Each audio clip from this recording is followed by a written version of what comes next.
Hello students, अनिमा classes में आपका स्वागत है। मैं आज आप लोगों को क्लास 6 हिस्ट्री पार्ट 7 मौर्य साम्राज्य का प्रश्न उत्तर, fill in the blanks, matching the following, सारा कुछ करवाऊंगी। ठीक है, तो चलिए शुरू करती हूँ।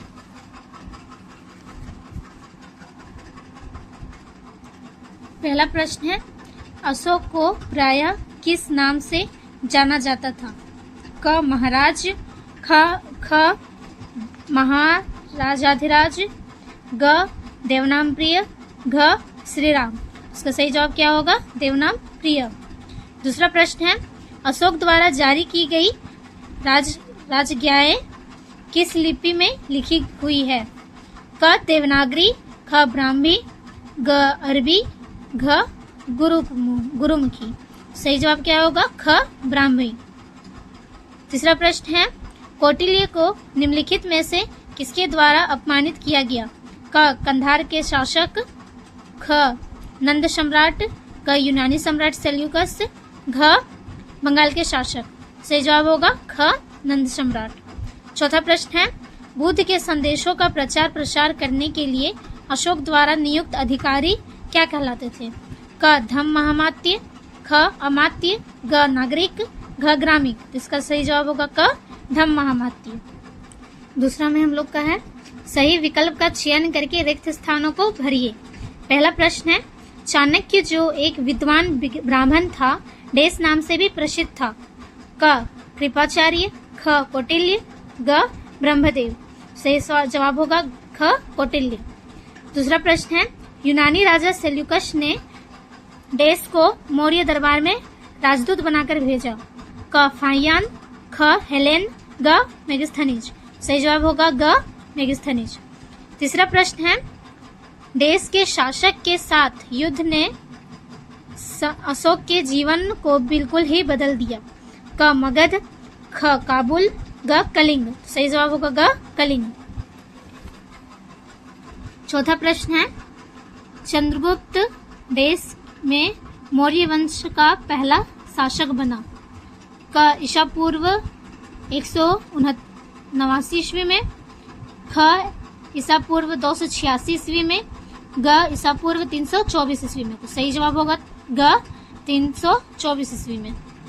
पांचवा प्रश्न है, सार का शीर्ष युक्त अशोक स्तंभ देश में मिला है? क नंदनगढ़, ख बिहार के रामपुरवा, ग सांची। सही जवाब होगा ख बिहार के रामपुरवा में। अब मिलान करना है। ठीक है, पहला है लिपि, लिपि का होगा ब्राह्मी। दूसरा है कौटिल्य, कौटिल्य का होगा अर्थशास्त्र। तीसरा है राष्ट्रीय प्रतीक, राष्ट्रीय प्रतीक का होगा सारनाथ स्तंभ। चौथा का है मेगास्थनीज, मेगास्थनीज का होगा इंडिका का लेखक।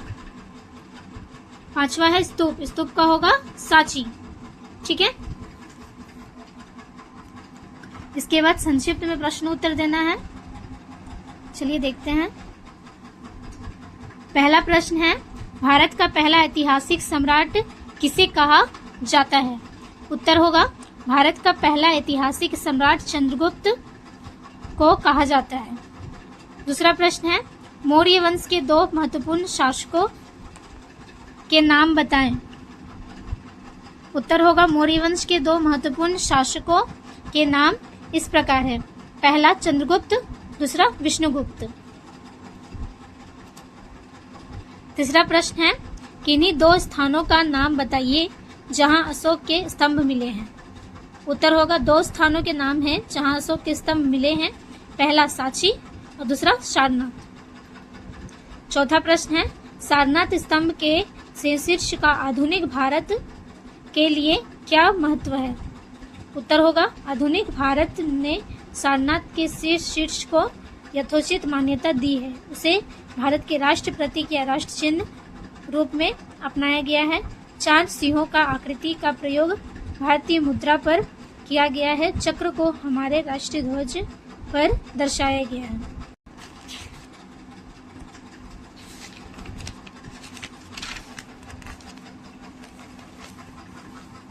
पांचवा प्रश्न है, मेगास्थनीज के द्वारा भारत की सामाजिक आर्थिक दशाओं पर लिखी गई पुस्तक का नाम बताइए। तो उत्तर होगा मेगास्थनीज के द्वारा भारत की सामाजिक आर्थिक दशाओं पर लिखी गई पुस्तक का नाम है इंडिका। अब पांचवा का थोड़ा विस्तार पूर्वक बताएंगे, ठीक है। पहला प्रश्न है, कलिंग युद्ध ने अशोक के जीवन में क्या परिवर्तन किया। उत्तर होगा कलिंग युद्ध ने अशोक के जीवन में महत्वपूर्ण परिवर्तन किया। इस युद्ध ने अशोक के जीवन को बिल्कुल बदल दिया। युद्ध के नगारे सदा के लिए मौन कर दिए गए। उसके बाद अशोक केवल शांति का प्रचार करने लगा। वह भगवान बुद्ध का अनुयायी बन गया। उसने अपना शेष जीवन अपनी प्रजा की सेवा में बिताया, ठीक है। दूसरा प्रश्न है, अशोक के धर्म के किन्हीं 3 कारणों का उल्लेख करें। उत्तर होगा अशोक के धर्म के 3 कारण निम्नलिखित हैं। पहला, कलिंग युद्ध का पश्चात जो उन्हें भयंकर नरसंहार से हुआ। दूसरा, बौद्ध धर्म की शिक्षाओं से प्रेरणा, विशेषकर अहिंसा और के सिद्धांत। तीसरा कारण है राजनीतिक स्थिरता और सामाजिक नियंत्रण की आवश्यकता, ताकि जनता के विद्रोह की भावना को कम किया जा सके और शांति स्थापित हो सके, ठीक है। तीसरा प्रश्न है, कौटिल्य का अर्थशास्त्र मौर्य प्रशासन के बारे में क्या जानकारी देता है। उत्तर होगा कौटिल्य का अर्थशास्त्र मौर्य प्रशासन के बारे में निम्नलिखित जानकारी देता है। पहला, राजा कौटिल्य ने राजा के दिन को 8 भागों में बांट कर रखा था। लोगों की भलाई, न्याय प्रशासन तथा सैनिक कार्रवाई पर पूरा ध्यान राजा का कर्तव्य था। दूसरा, कर कौटिल्य का कहना था कि कर न्यायोचित होना चाहिए। भूमि कर उपज का 6ठा हिस्सा था। व्यवसायों पर भी कर लगाया गया था, जिसकी वसूली राज्य के कर्मचारियों द्वारा काफी कुशलता से की जाती थी। तीसरा है हम लोग का सैन्य व्यवस्था। राज्य के पास एक विशाल स्थायी सेना थी। सेना में 6000 पैदल सैनिक, 30,000 घुड़सवार सैनिक और 9,000 हाथी थे। इसके अतिरिक्त राजा के पास युद्ध के लिए 2000 रथ और एक छोटी सी नौसेना भी थी। चौथा है हम लोग का राजधानी का प्रशासन। मेगास्थनीज ने लिखा है कि नगर का स्थानीय प्रशासन अत्यधिक प्रभावी था। नगर का प्रशासन नगर पालिका द्वारा चलाया जाता था। चौथा प्रश्न है, मौर्य साम्राज्य के पतन के किन्हीं 3 कारणों का उल्लेख कीजिए। उत्तर होगा मौर्य साम्राज्य के पतन के 3 कारक निम्नलिखित है। पहला, कलिंग और दक्षिणी प्रांतों के सरदारों ने विद्रोह कर दिया। दूसरा कारण है यूनानी राजाओं ने पश्चिमोत्तर भारत पर आक्रमण शुरू कर दिया। तीसरा कारण है राजा की युद्ध क्षमता समाप्त हो गई थी, क्योंकि कलिंग युद्ध के बाद अशोक ने कोई अन्य युद्ध नहीं किया। पांचवा प्रश्न है, धर्म के प्रसार के लिए अशोक द्वारा किए गए 2 उपायों का वर्णन कीजिए। धर्म के प्रसार के लिए 2 उपाय निम्नलिखित है। पहला, धर्म के सिद्धांत को शिलाओं और स्तंभों पर खुदवाया गया। दूसरा, बुद्ध के संदेशों का प्रचार प्रसार करने के लिए अधिकारियों का एक विशेष वर्ग नियुक्त किया गया। उन अधिकारियों को धम्म महामती कहते थे, ठीक है। सारा प्रश्न उत्तर हो गया।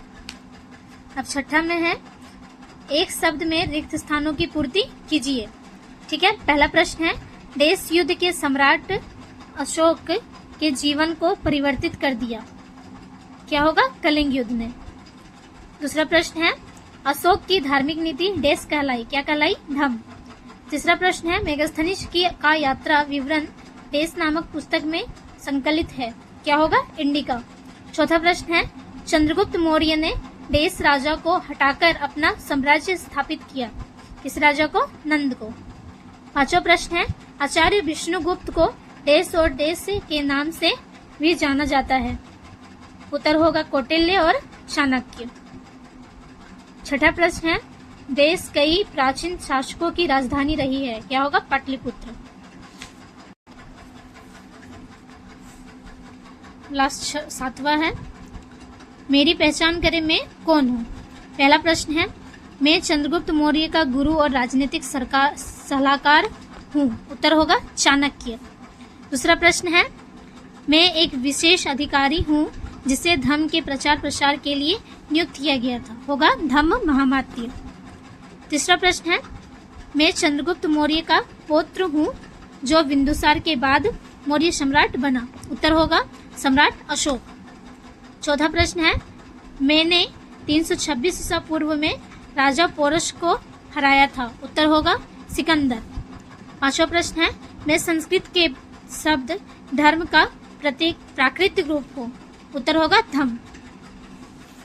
ठीक है, तो आज मैंने आपको सारा question answer fill in the blanks सारा कुछ करवा दी हूँ। ठीक है, आशा है कि आपको ये वीडियो पसंद आया है। धन्यवाद।